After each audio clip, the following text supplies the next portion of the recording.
The distress signal cut through the void like a blade through silk, its desperate frequency piercing the communication arrays of Earth's orbital stations. Commander Sarah Chun leaned forward in her chair aboard the UES Prometheus, her dark eyes scanning the translated message that scrolled across her screen. Colony ship Serenity under attack. Hostile alien forces overwhelming defenses. Civilian population 40,000. Children and elderly aboard. Weapons ineffective against enemy armor. Request immediate assistance. Time running out. The message repeated 3 times before dissolving into static. Chin's jaw tightened as she studied the coordinates.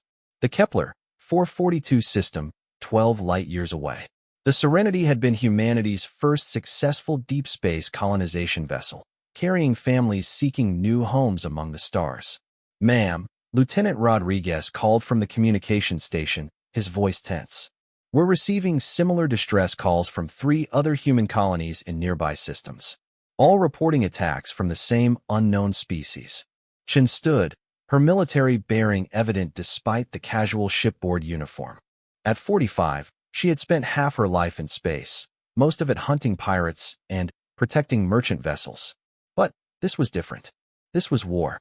The bridge doors hissed open, and Admiral Marcus Webb strode in, his weathered face grim. Behind him followed Dr. Elena Vasquez, the expedition's xenobiologist, clutching a data pad with trembling hands. "Commander," Webb said without preamble, "I've just finished reviewing all incoming transmissions. We're looking at a coordinated attack on human settlements. The enemy appears to be a species we've never encountered." Dr. Vasquez stepped forward, her usually calm demeanor shattered. "The partial scans we received show creatures unlike anything in our databases. They're approximately 3 meters tall, heavily armored, and their weapons seem to emit some form of plasma discharge that cuts through our standard hull plating like paper." Chin nodded, absorbing the information. "What about their numbers?" "Unknown, but the visual data suggests fleet formations of at least 50 vessels per attack group," Webb replied. "They're systematic, efficient, and showing no signs of attempting communication or negotiation." The bridge fell silent except for the steady hum of life support systems.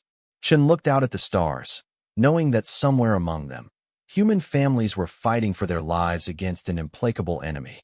"Sir," she said, turning to Webb, "what are our orders?" Webb's expression hardened. "The United Earth Council has authorized Operation Valkyrie.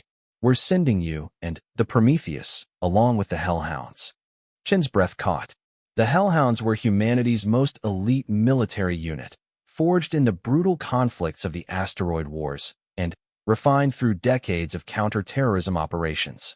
They weren't just soldiers. They were living weapons, each one capable of taking on entire enemy squads and emerging victorious. "How many?" she asked. 12, Webb replied. "Alpha Squad. The best of the best." Dr. Vasquez looked confused. 12 soldiers against entire fleets? "Admiral, with respect, I don't understand how." Webb held up a hand. "Doctor, you've studied alien biology, but you've never seen what humans can accomplish when we're truly threatened. The Hellhounds aren't ordinary soldiers. They're the product of 3 centuries of warfare, genetic optimization, and training that would kill normal people." As if summoned by his words, the bridge doors opened again. Sergeant Major Kate Morrison entered, her presence immediately commanding attention. She stood 6 feet tall, her augmented frame clearly visible beneath the black tactical suit. Scars crisscrossed her face and hands, each one a story of survival against impossible odds. Behind her came her second-in-command, Corporal James "Ghost" Nakamura, whose cybernetic eye glowed softly blue in the bridge lighting. The rest of Alpha Squad remained in the corridor, but their presence was felt. "Sergeant Major," Chin said, relief evident in her voice. "Brief me on your team's readiness." Morrison's voice was steady, professional. "Ma'am, Alpha Squad is at full combat readiness. We've reviewed the intel on these hostiles. They're big, they're armored, and they think they're apex predators." A cold smile crossed her features. "They're about to learn why humans are the most dangerous species in known space." Chin studied the soldier before her. Morrison had survived the Titan incident, where she single-handedly held off a terrorist cell for 6 hours while protecting civilian evacuees. Nakamura had earned his nickname by infiltrating and dismantling a pirate stronghold that had been considered impregnable. Each member of Alpha Squad had similar histories. "What's your assessment of the tactical situation?" Chen asked. Morrison pulled up a holographic display, showing the affected star systems. "The enemy is using classic pack hunting tactics. They isolate targets, overwhelm defenses through superior numbers, then move on to the next target. It's effective against conventional forces." "But," Chen prompted, "but they're fighting like predators, not warriors. They rely on fear and intimidation. They've never faced humans who don't break, don't run, and don't surrender." Morrison's expression grew deadly serious. "Ma'am, these aliens picked the wrong species to hunt." Dr. Vasquez stepped closer to the display. "The biological scans suggest they're reptilian in nature, possibly descended from apex predators on their homeworld. Their behavior patterns indicate a highly aggressive, territorially driven species." Nakamura spoke for the first time, his voice carrying a slight electronic modulation from his throat implants. "Aggressive is good. Aggressive means predictable. Predictable means dead." Admiral Webb moved to the center of the bridge. "The Prometheus will jump to the Kepler 442 system first. If any civilians are still alive, your priority is extraction. But make no mistake, we're also sending a message. These aliens attacked human civilians, killed human children. That ends now." Chun felt the familiar surge of determination that had carried her through 2 decades of military service. "How long until we reach jump range?" 6 hours, Lieutenant Rodriguez reported. "The Prometheus has been fitted with the new quantum drive. We can cover 12 light years in 40 minutes once we're clear of Earth's gravity well." Morrison nodded approvingly. "That'll put us in system before the hostiles expect any response." "What about intelligence on their vessels?" Dr. Vasquez consulted her data pad. "Limited information, but the surviving reports suggest they use some form of biomechanical technology. Their ships appear to be partially organic, which might explain their unusual energy signatures." "Biomechanical?" Nakamura's cybernetic I word as it focused. "That changes things. Organic components means they have vulnerabilities. Circulatory systems, nervous pathways, biological weak points." Chen walked to the main view screen, watching Earth slowly rotate below them. Somewhere out there, families were dying because they had the audacity to seek new homes among the stars. The thought filled her with cold fury. "Sergeant Major," she said without turning around, "prepare your team for immediate deployment upon arrival. I want full combat loadouts, anti-armor capabilities, and whatever experimental weapons the research division has cleared for field testing." Morrison's smile widened. "Ma'am, with respect, we've been ready for this fight since we heard the first distress call. Alpha Squad doesn't just kill the enemy. We make sure their friends never want to follow in their footsteps." Admiral Webb placed a hand on Chen's shoulder. "Commander, I want you to understand something. The Council isn't just sending you to rescue colonists. We're sending you to establish dominance. These aliens need to learn that humanity doesn't just defend, we retaliate. And when we retaliate, we do it with such overwhelming force that the mere memory of it prevents future aggression." Chen turned back to face the group. "Then, let's make sure we give them a memory they'll never forget." The next few hours passed in intense preparation. The Hellhounds ran final equipment checks on weapons that had never been tested in actual combat. Chen reviewed stellar cartography and tactical assessments. Dr. Vasquez compiled everything known about the enemy species, which wasn't much, but might prove crucial. As the Prometheus reached the edge of Earth's gravity well, Chen stood on the bridge, watching the stars shift and blur as the quantum drive engaged. In less than an hour, they would emerge in a star system under siege, facing an enemy that had never encountered human military doctrine. The aliens had made a critical error. They had assumed that because humans appeared soft, lived in peaceful colonies, and sought to explore rather than conquer, they were weak. They had confused humanity's preference for peace with an inability to wage war. They were about to discover that humans had spent millennia perfecting the art of violence, and, when threatened, they became something that nightmares feared to encounter in the dark spaces between stars. The Prometheus emerged from quantum space with a violent shudder that sent vibrations through every deck plate. Commander Chun gripped her command chair as the ship's systems struggled to compensate for the gravitational anomalies of the Kepler 442 system. "Report," she barked. Lieutenant Rodriguez's fingers flew across his console. Multiple contacts detected. 12 large vessels in formation around the fourth planet. Energy signatures matched the profiles from the distress calls. And the Serenity? A pause. "Ma'am, I'm detecting debris fields consistent with human vessel construction." "But," Rodriguez looked up, his face brightening. "I'm also picking up faint life signs from the planet's surface. Looks like some of the colonists made it to emergency shelters." Chun felt a surge of relief mixed with rage. The colony ship had been destroyed, but people were still alive down there. How many hostiles between us and the planet? 6 vessels maintaining orbital positions. The others appear to be conducting some kind of ground bombardment. Rodriguez enhanced the display. "Ma'am, they're not trying to destroy the surface installations. They're hurting the survivors." Dr. Vasquez moved closer to the tactical display, her face pale. "They're hunting them, like animals." Sergeant Major Morrison's voice came over the comm from the launch bay. "Commander, Alpha Squad is ready for immediate deployment. We've got 3 drop pods prepared for atmospheric insertion." Chun studied the tactical situation. The alien vessels were massive, easily 3 times the size of the Prometheus, and their biomechanical hulls pulsed with an eerie organic rhythm. But they were positioned like predators, not soldiers. They had spread themselves thin to maximize their hunting ground. "Dr. Vasquez," Chun said, "what's your assessment of their vessel positioning?" The scientist adjusted her glasses nervously. "They're displaying classic pack behavior. Wide dispersal to prevent prey from escaping, but it leaves them vulnerable to coordinated attacks. On their homeworld, they probably never faced prey that could fight back effectively." Chun smiled grimly. "Then, let's teach them about human pack behavior. Rodriguez, target the nearest vessel. All weapons." "Ma'am," Lieutenant Torres called from the weapons station, "our conventional missiles will barely scratch those hulls. The armor plating is over 2 meters thick." "Who said anything about conventional weapons?" Chun activated her command console. "Morrison, you and your team ready for a different kind of insertion?" Morrison's voice carried a note of anticipation. "What did you have in mind, Commander?" "We're going to put you aboard one of those ships. Think you can find a way to disable it from the inside?" A harsh laugh came through the comm. "Ma'am, give us 10 minutes alone with their crew, and we'll have their ship flying formation with ours."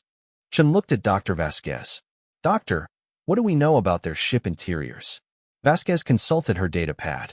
Based on the energy readings, they maintain atmospheric conditions similar to a high-humidity tropical environment. Temperature approximately 35 degrees Celsius. The biomechanical components suggest their ships might actually be grown rather than built. Morrison's voice crackled through again. "Even better. Grown ships have biological vulnerabilities. Neural pathways, circulatory systems, maybe even pain responses." Chun made her decision. "Morrison, I'm authorizing direct assault insertion. Take Alpha Squad aboard that lead vessel. Nakamura, I want you to access their computer systems if possible. Learn everything you can about their species, their numbers, their plans." "Understood, Commander. What about the civilians on the surface?" Chun looked at the planetary display, where red indicators showed ongoing bombardment. "We'll handle surface extraction once you've neutralized the orbital threat. Can't risk drop ships with those guns trained on us." The Prometheus moved into attack position, its hull groaning under the stress of rapid maneuvering. The nearest alien vessel, a grotesque fusion of metal and flesh that resembled a massive spaceborne predator, began to turn toward them. "Incoming transmission," Rodriguez reported. "It's not in any language our computers recognize, but the universal translator is attempting to process it." The bridge speakers crackled to life with a sound that was part growl, part hiss. The translation came through moments later in a mechanical voice. "Small prey vessel. Submit for harvesting. Your species shows promise for the breeding programs." The bridge fell silent. Chun felt ice form in her veins. These aliens weren't just attacking human colonies. They were harvesting humans. Dr. Vasquez stumbled backward. "Breeding programs? They're taking prisoners for for reproduction. Morrison's voice cut through the calm with deadly calm. "Commander, permission to kill every last one of these bastards." Chen's military composure cracked slightly. "Permission granted, Sergeant Major. Show them what happens when someone threatens human children." The alien vessel began to glow along its flanks, preparing to fire. Chen recognized the energy buildup from the colony ship's final transmissions. "Evasive maneuvers," she ordered. "Get us close enough for Morrison to make the jump." The Prometheus rolled, and dove as beams of superheated plasma cut through the space where they had been moments before. The alien gunners were accurate, but they were used to hunting terrified civilian vessels, not military ships with experienced crews. "Launch bay to bridge," Morrison reported. "We're in position. Initiating boarding insertion in 3, 2, 1. Through the view screen, Chen watched 3 small objects separate from the Prometheus and streak toward the alien vessel. The drop pods were designed for planetary assault, but Morrison had insisted they could be modified for ship-to-ship insertion. The aliens noticed the incoming pods and began defensive fire, but the small targets were nearly impossible to hit.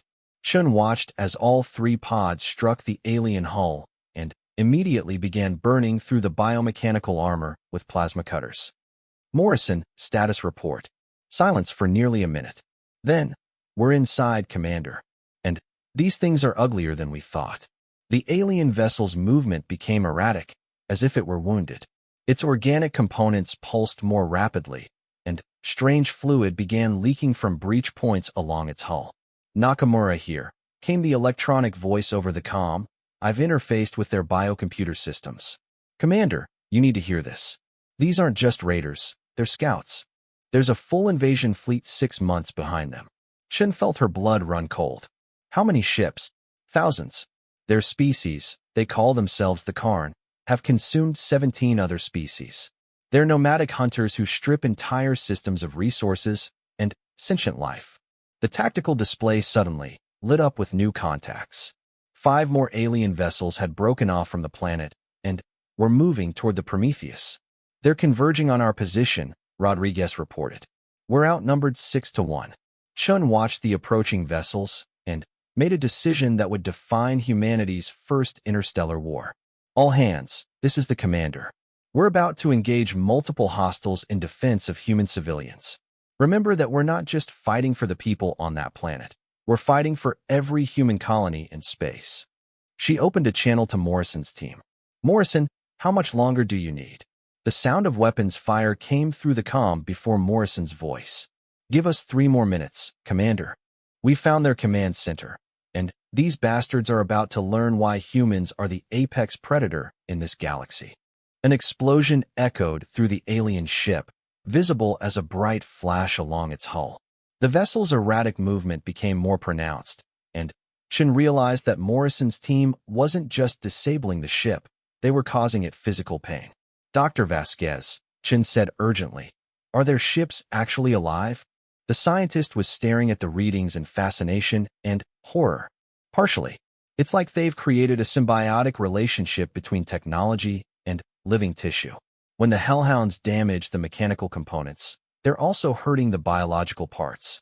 Morrison's voice came through again, accompanied by the distinctive sound of human weapons fire. "Commander, we've taken their bridge. You should see the look on their faces when they realized their prey had claws." The lead alien vessel suddenly lurched to one side, its weapons falling silent. Chen realized that Morrison had done more than disable it. He had captured it. "Outstanding work, Morrison. Can you operate their systems?" "Negative, but Nakamura's figured out how to make it hurt. These bioships respond to pain just like any living creature. We're about to demonstrate some enhanced interrogation techniques."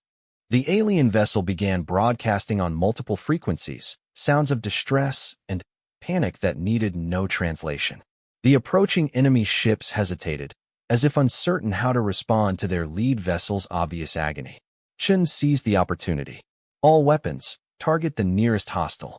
Let's show them that humans don't just defend, we attack."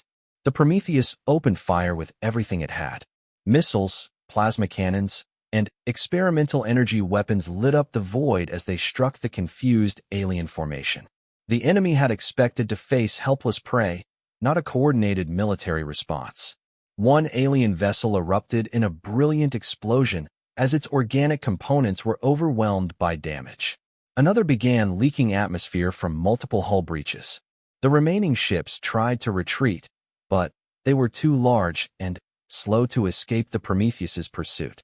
Morrison's voice crackled through the comm again. "Commander, we've extracted everything from their database. These Karn have been hunting through space for over 1,000 years. They've never encountered a species like us."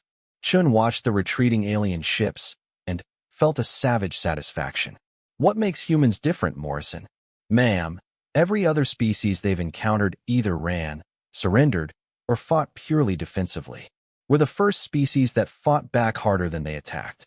They're not equipped to deal with prey that becomes the hunter."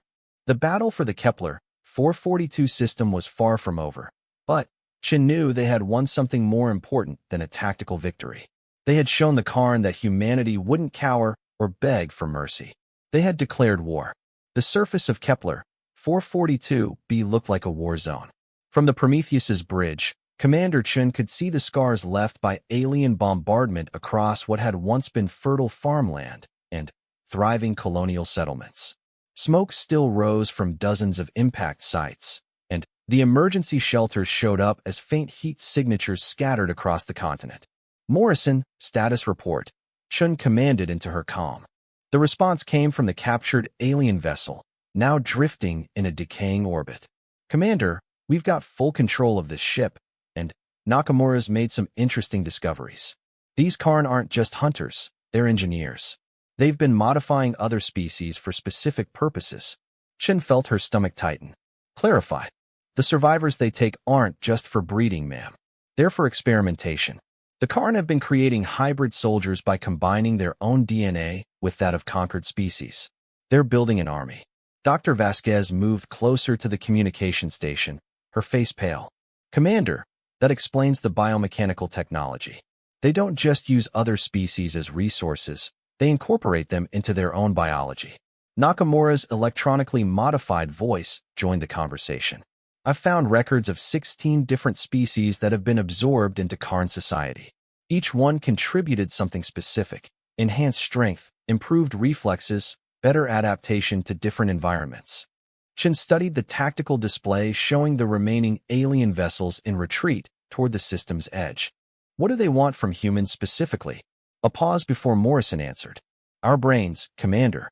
According to their files, they've never encountered a species with our level of strategic thinking and adaptability under stress. They want to create Karn-human hybrids for use as military commanders." The bridge fell silent except for the hum of life support systems. Chin realized that humanity hadn't just stumbled into a territorial conflict. They had become the target of a species that collected intelligent life forms like trophies. "Rodriguez," she said, turning to the communications officer, "patch me through to the surface emergency frequencies." "Channel opened, ma'am." Chen keyed her microphone. "This is Commander Sarah Chun of the United Earth ship Prometheus. Any surviving personnel from the Serenity colony, please respond." Static filled the channel for several seconds before a weak voice came through. This is Dr. Michael Harrison, Serenity Colony Administrator." "Commander, thank God you're here." "Dr. Harrison, what's your status?" "We have approximately 800 survivors spread across 12 emergency shelters. The aliens, they took over 2,000 people during the initial attack. Men, women, children, they're gone." Chin closed her eyes, fighting back rage. 2,000 human beings, captured for alien experimentation. "Doctor, we're going to extract you and the other survivors.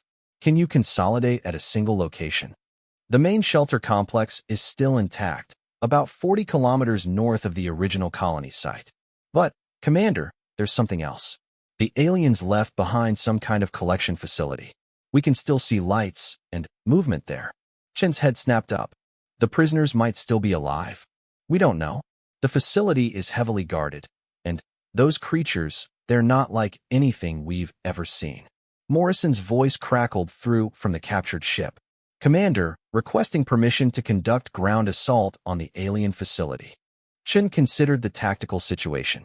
The remaining Karn ships were fleeing the system, but they could return with reinforcements. Tom was critical. "Negative, Morrison. I need you to extract maximum intelligence from that ship first. We need to know everything about their invasion plans, their home fleet, and their capabilities. Understood. But, ma'am, if there are human prisoners in that facility, I know, Morrison. We'll get them back. Chin turned to her tactical officer. Torres, prepare 2 drop ships for surface insertion. I want a full Marine complement with anti-armor weapons. Ma'am, Dr. Vasquez interrupted. I should go with the ground team. If the Karn are conducting biological experiments, I need to assess what they've done and whether the prisoners can be safely extracted. Chin nodded. Agreed. Rodriguez, maintain comm links with both the ground team and Morrison's crew. I want real-time intelligence sharing. As the drop ships prepared for launch, Chin moved to the main view screen. The planet below looked peaceful from orbit, but she knew that appearance was deceiving. Somewhere down there, human beings were being held by creatures that viewed them as nothing more than raw materials for genetic manipulation. The first drop ship launched with a team of 20 Marines led by Lieutenant Colonel Marcus Webb, Admiral Webb's son, and a veteran of the Titan campaigns. The second ship carried Dr. Vasquez and a specialized medical team equipped to handle biological hazards. Chun watched the ships descend through the atmosphere, their heat shields glowing orange against the planet's twilight sky. Morrison, what else have you learned about Karn capabilities? Their individual soldiers are tough, ma'am. Enhanced skeletal structure, redundant organ systems, and natural armor plating. But they rely heavily on intimidation and overwhelming force. When faced with organized resistance, they become disoriented. Nakamura added. They also have a strict hierarchical structure based on predatory instincts. Kill the pack leader, and the rest become confused and aggressive toward each other. Chin absorbed this information. Any weaknesses we can exploit? Their biotechnology is both a strength and a vulnerability, Morrison replied. The ships feel pain, which means they can be tortured for information. But it also means they have emotional responses that can be manipulated. The drop ships reached the surface and immediately came under fire from alien defensive positions. Chun watched the tactical display as energy weapons lit up the landing zone. Lieutenant Colonel Webb's voice came through the comm. Ground team to Prometheus. We are taking heavy fire from the alien facility. Estimate 30 to 40 hostiles in defensive positions. Beginning assault approach. Chin grabbed the comm microphone. Webb, remember that human prisoners may be inside that facility.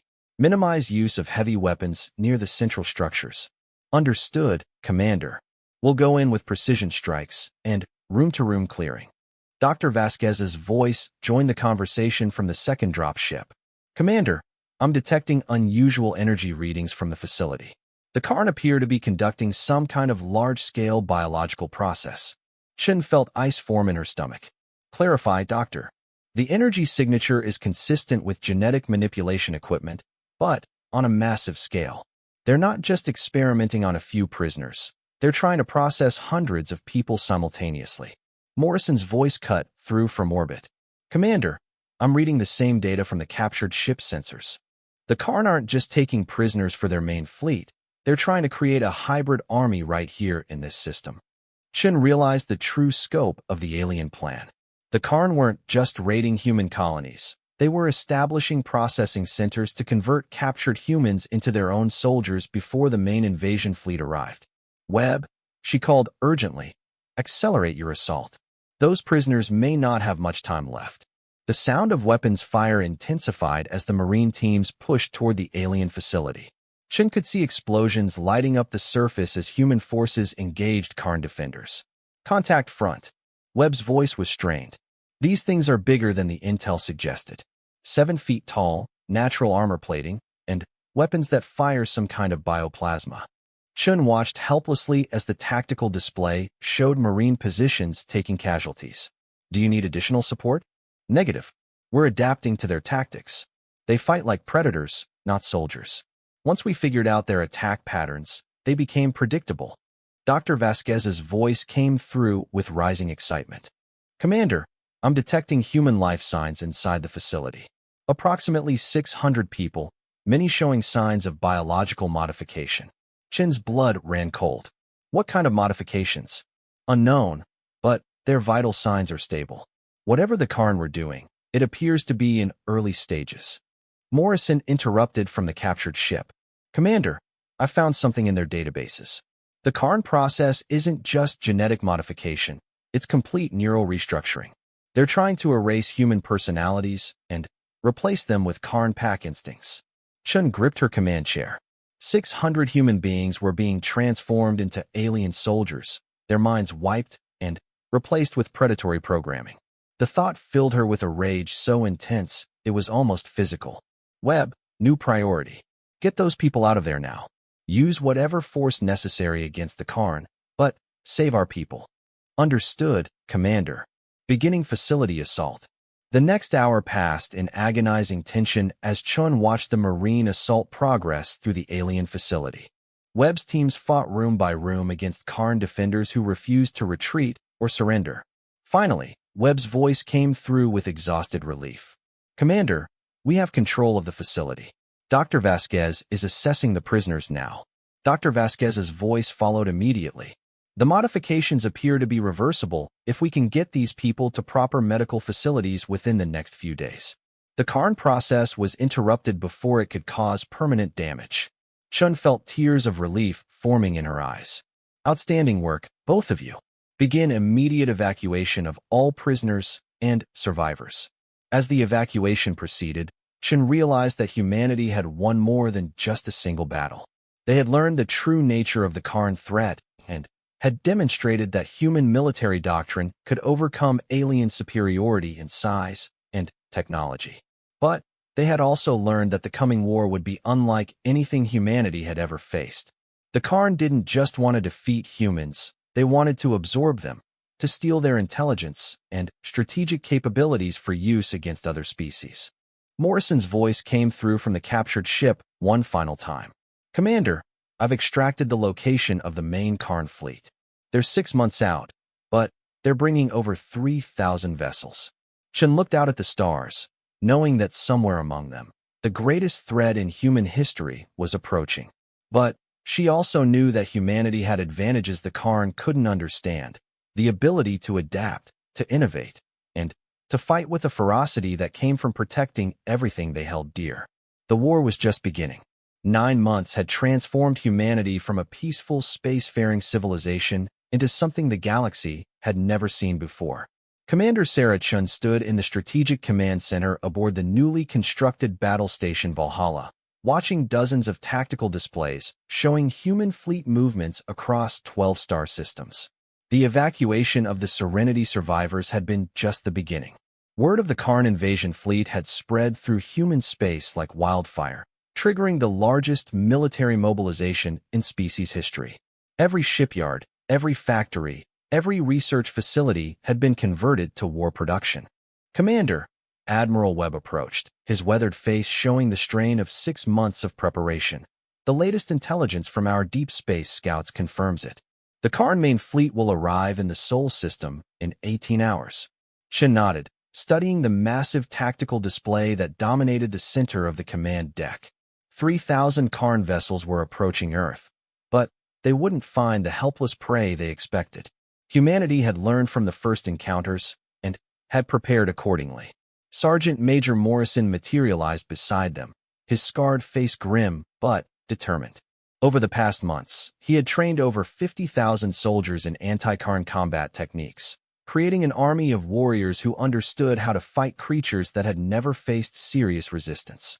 Ma'am, Morrison said, Alpha Squad has finished briefing the fleet commanders on Karn's psychological warfare tactics.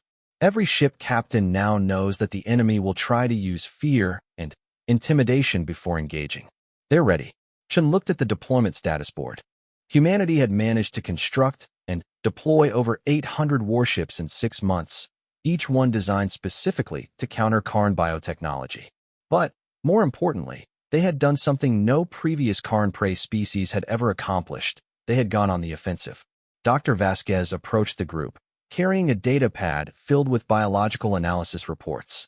Commander, the psychological profiles of the rescued Karn prisoners confirm our tactical assessment. They're completely unprepared for a species that fights back strategically. During the months of preparation, Human forces had conducted raids on 17 Karn scout positions, capturing prisoners and gathering intelligence. Each raid had reinforced the same conclusion. The Karn were predators who had never learned to fight a true war. "What's the status of Project Nightmare?" Chen asked. Morrison's expression became predatory. "Fully operational. We've modified captured Karn bioships with human control systems and filled them with our most aggressive special forces teams. When the main fleet arrives, they'll think some of their own vessels have joined the battle." Chen smiled grimly. Project Nightmare had been Morrison's idea. Use the Karn's own biotechnology against them by infiltrating their fleet with captured ships operated by human crews. The psychological impact would be devastating. Nakamura's voice came through the comm system from his position aboard the experimental ship Ragnarok. "Commander, all stealth vessels are in position throughout the system. The Karn will walk into a crossfire they never see coming." Chen studied the tactical situation one final time. The Karn fleet would emerge from quantum space, expecting to find Earth defended by a few outdated human vessels. Instead, they would face a coordinated defense that used every advantage human military science could devise. "Admiral," she said to Webb, "signal all fleet commanders. Operation Armageddon is authorized." Webb nodded and activated the fleet communications system. "All vessels, this is Admiral Webb. The enemy approaches our home system, carrying weapons designed to enslave our children and destroy our civilization. Today, we show them why humanity has survived every threat our own world could devise." Chen activated her personal comm channel to address the human forces throughout the system. "This is Commander Chen to all units. 6 months ago, the Karn made the mistake of attacking human civilians. They thought we were weak prey animals. Today, they learned that humans are the most dangerous species in known space." The main tactical display showed the approaching Karn fleet as a vast red cloud of contacts moving toward the inner system. 3,000 ships, each one capable of destroying a planet's surface, all commanded by creatures who had never lost a battle. "Enemy fleet emergence detected," the tactical officer announced. "Distance, 40 million kilometers, and closing." Chun watched the display as the Karn fleet began to spread into their traditional hunting formation. They moved with the confidence of apex predators who had never faced effective resistance. "Morrison," she said quietly, "are your people ready for this?" Morrison's scarred face split into a savage grin. "Ma'am, human soldiers have been preparing for this fight since we first learned to make weapons. The Karn think they're the galaxy's ultimate predators. They're about to discover they've been hunting in our territory." The first phase of the battle began when the Karn fleet reached the outer system defense grid. What appeared to be a few outdated orbital platforms suddenly revealed themselves as massive weapons platforms equipped with experimental plasma cannons designed specifically to penetrate biomechanical armor. The alien formation immediately came under fire from directions they hadn't expected.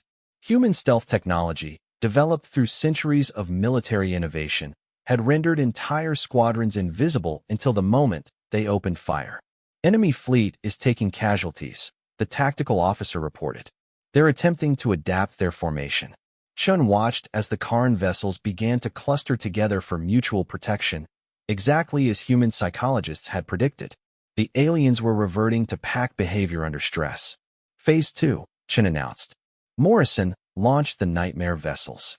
Across the system, 40 captured Karn bioships suddenly accelerated toward their former fleet mates.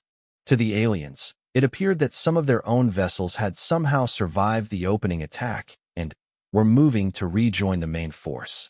The psychological impact was immediate and devastating. The Karn fleet formation began to break apart as individual ships tried to determine which vessels were friendly and which were enemies. Confusion spread through their ranks like a virus. Morrison's voice came through the comm from his position aboard one of the captured ships. "Nightmare 7 to all units. We are among the enemy fleet. Beginning internal assault." The Nightmare vessels suddenly opened fire at point-blank range into the heart of the Karn formation. Explosions lit up the void as alien ships, caught completely off guard, began to suffer massive casualties. But the true devastation came from the human crews aboard the captured ships. As each Nightmare vessel was inevitably destroyed by confused Karn forces, The human soldiers aboard teleported to nearby enemy ships and began conducting boarding actions. Chun watched the tactical display with grim satisfaction as Karn vessels throughout their fleet began to exhibit the erratic behavior that indicated internal combat. Morrison's elite soldiers were loose inside the enemy fleet, and they were doing what they did best. "Commander," Dr. Vasquez said with awe in her voice, "their entire command structure is collapsing. The Karn can't function when they can't tell enemy from friend." Nakamura's voice crackled through from the Ragnarok, confirming multiple enemy command vessels destroyed. Karn fleet coordination is down to individual ship actions. Shin realized that the battle was effectively over. The Karn had approached Earth expecting to hunt helpless prey, but instead had encountered a coordinated military response that used their own psychology against them. The alien fleet was now scattered across the system, individual ships fighting desperately against human forces that seemed to appear from nowhere. Their numerical advantage had been neutralized by superior tactics and their own confusion. "Admiral Webb," Chin said, "signal the fleet. Begin final phase operations." Webb nodded and opened the general communications channel. "All vessels, this is Admiral Webb. The enemy is broken. Show them what happens when someone threatens the human homeworld." The final phase of the battle was methodical annihilation. Human ships emerged from stealth throughout the system and began systematically destroying the scattered Karn vessels. The aliens, trained for hunting rather than warfare, proved unable to adapt to changing tactical situations. Morrison's voice came through one final time. "Commander, Alpha Squad has secured the Karn flagship. Their overall commander wants to surrender." Chun felt a moment of satisfaction followed immediately by strategic calculation. "Negative, Morrison. No surrender accepted. These creatures came here to enslave our children. Make sure their home fleet receives a clear message about what happens when you threaten humanity." The battle for Earth lasted 6 hours. When it ended, the Karn invasion fleet had been completely destroyed, with over 3,000 alien vessels reduced to expanding clouds of debris. Human casualties numbered fewer than 800, most of them from the initial surprise attacks. Chin stood in the command center afterward, looking out at the debris field that had once been the most powerful invasion force in known galactic history. The Karn had learned too late that humans weren't prey animals. They were predators who had chosen to be civilized.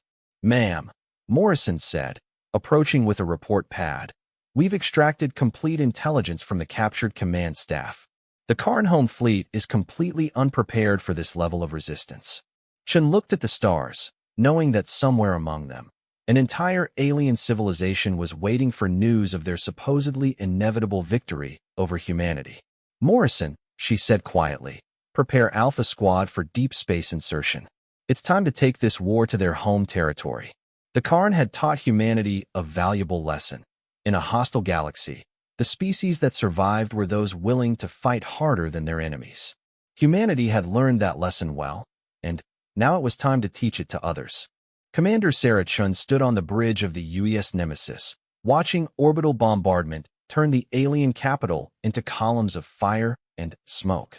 Around her, the largest fleet in human history maintained precise formations as they systematically dismantled the infrastructure of a species that had terrorized the galaxy for over a millennium.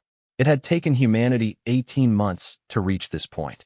After the destruction of the Karn invasion fleet at Earth, human forces had followed the aliens' retreat path through 17 star systems, liberating enslaved species and gathering intelligence about the true scope of Karn depredations. What they had found had eliminated any possibility of mercy. Dr. Vasquez, Chen said, "Final report on the breeding facilities." The xenobiologist's face was grim as she consulted her datapad. "Commander, we've confirmed the existence of processing centers on 47 worlds. Conservative estimates suggest the Karn have murdered or enslaved over 2 billion sentient beings across 36 different species." Chen nodded, feeling the weight of justice settling around her like armor. The Karn hadn't just been raiders or even conquerors. They had been galactic genocides, systematically destroying entire civilizations and incorporating their genetic material into increasingly horrific hybrid soldiers. Sergeant Major Morrison approached, his scarred face showing satisfaction mixed with exhaustion. Over the past months, he had led Alpha Squad through dozens of liberation operations, each one revealing new depths of Karn cruelty. "Ma'am," Morrison reported, "ground forces have secured the primary command complex. The Karn leadership is requesting negotiation terms." Chun felt a cold smile cross her features. "What kind of terms?" Morrison's expression became predatory. "They want to surrender their military forces in exchange for being allowed to maintain their civilian population on reservation worlds." The bridge fell silent. Chun looked out at the burning alien capital and thought about the billions of beings who had died screaming in Karn breeding facilities. Counteroffer, Morrison. Total unconditional surrender of all Karn forces, complete dismantling of their biotechnology infrastructure, and full reparations to surviving members of enslaved species. And if they refuse? Chun gestured toward the orbital bombardment lighting up the planet's surface. "Then, we demonstrate why humans are now the apex predators in this galaxy." Nakamura's voice came through the comm from his position aboard the stealth ship Whisper. "Commander, long-range sensors are detecting Karn fleet movements in 3 nearby systems. Approximately 600 vessels attempting to escape toward the galaxy's outer rim." Chun activated the fleet communications system. "All task force commanders, this is Chun. Enemy forces are attempting to flee the system. No Karn vessel is to escape. Hunt them down and destroy them." Admiral Webb, now commanding the Second Fleet from aboard the battleship Retribution, acknowledged the order. "Understood, Commander." Beginning pursuit operations. Chun watched the tactical displays as human task forces spread throughout the region, pursuing fleeing Karn vessels with ruthless efficiency. There would be no escape, no mercy, no opportunity for the aliens to rebuild their genocidal empire. Dr. Vasquez moved closer to the command station. "Commander, we're receiving transmissions from 17 different species throughout this region. They're all offering alliance with humanity." Chun wasn't surprised. Word of humanity's campaign against the Karn had spread through interstellar communication networks, and species that had lived in terror for generations were beginning to hope for the first time in centuries. "What are they offering?" "Technology, resources, military support," Vasquez replied. "They want to join a mutual defense alliance with humanity as the primary military force." Chun considered the implications. Humanity had gone from a small collection of peaceful colonies to the dominant military power in this region of the galaxy in less than 2 years. The transformation had been necessary, but it carried responsibilities she wasn't sure her species was ready for. Morrison interrupted her thoughts. "Commander, the Karn leadership is broadcasting on all frequencies. They're offering to share the locations of all remaining slave populations in exchange for safe passage to uninhabited worlds." Chun felt her anger crystallize into something colder and more dangerous than rage. The aliens were still trying to negotiate, still trying to find some way to preserve their existence after millennia of genocide. "Open a channel to their leadership," she commanded. The main screen flickered, showing a group of alien figures cowering in what appeared to be an underground bunker. The Karn leaders were massive, reptilian creatures with intelligent eyes that now held something they had probably never experienced before: genuine terror. The largest alien spoke through a translation device. "Human Commander, we propose terms of mutual benefit. Our knowledge of galactic species and locations in exchange for cessation of hostilities." Chun stepped forward, her expression emotionless. "I am Commander Sarah Chun of the United Earth Forces. You stand accused of genocide against 36 species, enslavement of over 2 billion sentient beings, and attempted invasion of human space." The alien leader's voice carried desperate undertones. "We offer complete information on all remaining slave populations. Locations, numbers, biological status. Surely this information is worth preserving our people." Chun looked at the pathetic creatures on the screen and felt nothing resembling mercy. "Your species has had over 1,000 years to develop concepts of mercy and coexistence. Instead, you chose to become parasites that feed on the suffering of others." She gestured toward the burning city visible through the viewport. "This is not conquest, alien. This is extermination. You taught the galaxy that the strong devour the weak. Today, you learn that humans are stronger than you." The alien leader's eyes widened as the implications became clear. "But we surrender. We offer valuable information. Surely intelligent species can reach accommodation. Morrison stepped into view of the camera. You made your choice when you decided to hunt human children. Everything that happens to your species from this point forward is justice, not war. Chun closed the communication channel and turned to her tactical officer. Resume bombardment. Target all remaining Karn population centers. Ma'am, Dr. Vasquez said quietly. There are civilian populations in those cities. Non-combatants. Chun looked at her friend and colleague, seeing the moral conflict in her eyes. Doctor, in the past 18 months, we've liberated 43 worlds from Karn control. On every single world, we found evidence of systematic torture, genetic manipulation, and breeding programs designed to turn other species into weapons. She gestured toward the tactical display showing the locations of discovered Karn atrocities. They don't have civilians, Dr. Vasquez. They have a species-wide culture built on the suffering of others.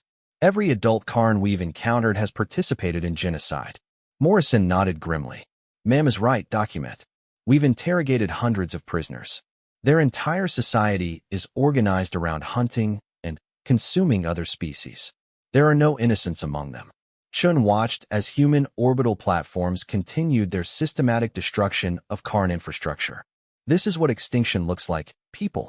The Karn spent a millennium perfecting the art of destroying other species. Today, they become extinct themselves. Admiral Webb's voice came through the fleet communications. Commander, pursuit forces have eliminated all fleeing Karn vessels. No enemy ships escaped the system. Chun felt a sense of completion settling over her. Excellent work, Admiral. Begin Phase 2 operations. Dr. Vasquez looked confused. Phase 2. Morrison answered with satisfaction in his voice. Intelligence gathering operations. We've identified the locations of Karn slave processing facilities throughout the galaxy. Time to liberate every species they've captured. Chun nodded. The Karn Empire dies here. But our work isn't finished. We're going to find every being they've enslaved, return them to their homeworlds, and make sure this never happens again. She looked out at the stars, knowing that somewhere among them, millions of enslaved beings were waiting for rescue. The Karn had taught humanity that the galaxy was a dangerous place filled with predators who viewed other species as resources to be consumed. But they had also taught humanity something more important, that predators could be hunted, defeated, and eliminated. The galaxy's apex predators had fallen to a species they had dismissed as harmless prey. Nakamura's voice came through the comm one final time. Commander, we're receiving transmissions from across the galaxy. Species we've never encountered are requesting human protection from other predatory civilizations. Chun smiled grimly. The destruction of the Karn Empire had sent a message throughout known space. Humanity was no longer hiding among the stars, seeking peaceful coexistence. They had become the galaxy's protectors, and they would use overwhelming force to eliminate any species that threatened innocent life. The age of galactic predators was ending. The age of human dominance had begun. Morrison approached with a final report. Ma'am, all Karn resistance has been eliminated. The species is extinct. Chun looked out at the debris field that had once been the most feared civilization in known space. Good. Signal the fleet. We have 17 more systems to liberate and a galaxy to pacify. Humanity had received an SOS from their own colonists. In response, they had sent their deadliest warriors and had not stopped fighting until every threat to innocent life had been eliminated. The stars were safer now, but they belonged to humanity.